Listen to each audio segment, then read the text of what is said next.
না না, আর সবিচার হবে বলে মনে হয় না। আমরা 42 জনের সাক্ষী বাকি রয়েছে, কিন্তু সেই তদন্ত হয়নি তো।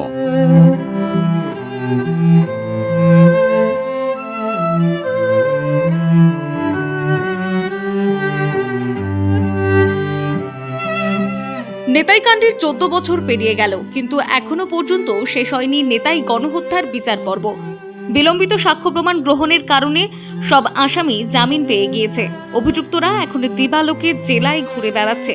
সময়ের সাথে সাথে সমস্ত অতীত আস্তে আস্তে ঝাপসা হয়ে ওঠে, কিন্তু নেতাই গ্রামের রাস্তার পাশেই শহীদ বেদিতে জ্বলজ্বল করে আহত ও নিহতদের নামগুলি মানুষকে সেদিনের ঘটনাকে কখনোই ভুলতে দেয় না। শহীদ বেদির দিকে তাকালে কেঁপে ওঠে বুক গোটা গ্রামবাসীর। নেতাই কাণ্ডে আহত ব্যক্তি আজ আর তিনি আশা রাখেন না সুবিচারের। না না, আর সবিচার হবে বলে মনে হয় না। আমরা সবাই তো জামিন পেয়ে গেল, এত সাক্ষী এত আমরা দিয়ে তার কোনো সুবিচারেই এখনো তো পেলাম না। এখনো 42 জন সাক্ষ্য গ্রহণ বাকি আছে। বাকি আছে, আর তারা তো কই আসেও নেই। আর ওই সিবিআই মাঝে মাঝে একবার করে আসে, আর ওই ডেকে নিয়ে যায় এই তো। কাছের মানুষকে হারিয়ে আজও তারা নিভৃতে চোখের জল ফেলে। আহত ও নিহতদের পরিবারের অভিযোগ, সিবিআই সঠিক তদন্ত করছে না, যার ফলে বিচার প্রক্রিয়া সঠিকভাবে হচ্ছে না। 42 জনের সাক্ষ্য প্রমাণ এখনো পর্যন্ত বাকি রয়েছে, তারই মধ্যে কিভাবে জামিনে মুক্তি পাচ্ছে অভিযুক্তরা জানিয়ে প্রশ্ন তুলছেন আহত নিহতর পরিবার। আশা তো করতেই হবে, যেমন আমাদের শাস্তি হোক, সাজা হোক। হ্যাঁ, সাজা হইলে তো ভালো হয় ওদের। যারা অভিযুক্ত তারা তো জামিন পেয়ে যাচ্ছে সব। তাহলে আর কি। নিশ্চয়ই করি। বিচার আইনের উপর আমাদের পূর্ণ আস্থা আছে, বিচার ব্যবস্থার উপর আমাদের পূর্ণ আস্থা আছে। আমরা চাই বিচার হোক, যারা প্রকৃত দোষী তাদের শাস্তি হোক। 42 জনের সাক্ষী বাকি রয়েছে, কিন্তু সেই তদন্ত হয়নি তো। হ্যাঁ, যে তদন্ত দেওয়া হয়েছিল সিবিআই অফিসারকে, সেই তদন্ত তো করছেন, ও তো গেবলাদি করছে সিবিআই। কোনোটাই সিবিআই ঠিক করছেনি। এখনো কি সুবিচারে আশা করেন? তো আশা করি আমরা এখন।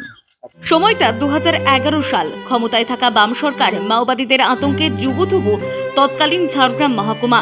7 জানুয়ারি লালগড় থানার অন্তর্গত নেতাই গ্রামে ঘটে যায় এক মর্মান্তিক ঘটনা।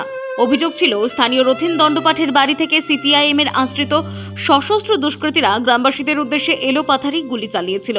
নিহত হয় 9 জন, আহত 28 জন গ্রামবাসী। নেতাইয়ের এই ঘটনায় গ্রেফতারও হয়েছিল অভিযুক্ত অনুজ পাণ্ডে, খলিল উদ্দিন, ফুল্লরা মণ্ডল, ডালিম পাণ্ডে, রথীন দণ্ডপাঠ সহ আরও অনেকে। কেন এই ঘটনা ঘটলো বা কিভাবে এই ঘটনা ঘটলো তার তদন্ত শুরু হয়। তদন্তে নামে সিবিআই। একদিকে যেমন এই ঘটনার সিবিআই তদন্ত শুরু হলো, অপরদিকে বিচার প্রক্রিয়াও শুরু হয়। সেই সিবিআই তদন্ত প্রক্রিয়া চলতে চলতে বর্তমানে আজ 14 বছর হয়ে গেল। এদিকে বর্তমানে অভিযুক্তরা জামিনে মুক্তি পেয়েছে। প্রশ্ন থেকে যাচ্ছে, লালগড়ের নেতাই গ্রামে সিপিএম এর জেলা, জোনাল ও লোকাল কমিটির পদাধিকারী ও কর্মীরা নির্বিচারে গুলি চালানোর ঘটনায় নিরীহ গ্রামবাসীদের 9 শহীদ পরিবার কি গণহত্যার আদেও ন্যায় বিচার পাবে? মামলার দীর্ঘসূত্রতা ও প্রথম থেকে সিবিআই এর নিষ্ক্রিয়তায় ন্যায় বিচার থেকে বঞ্চিত হয়ে হতাশ হবে না তো শহীদ পরিবারের সদস্যরা?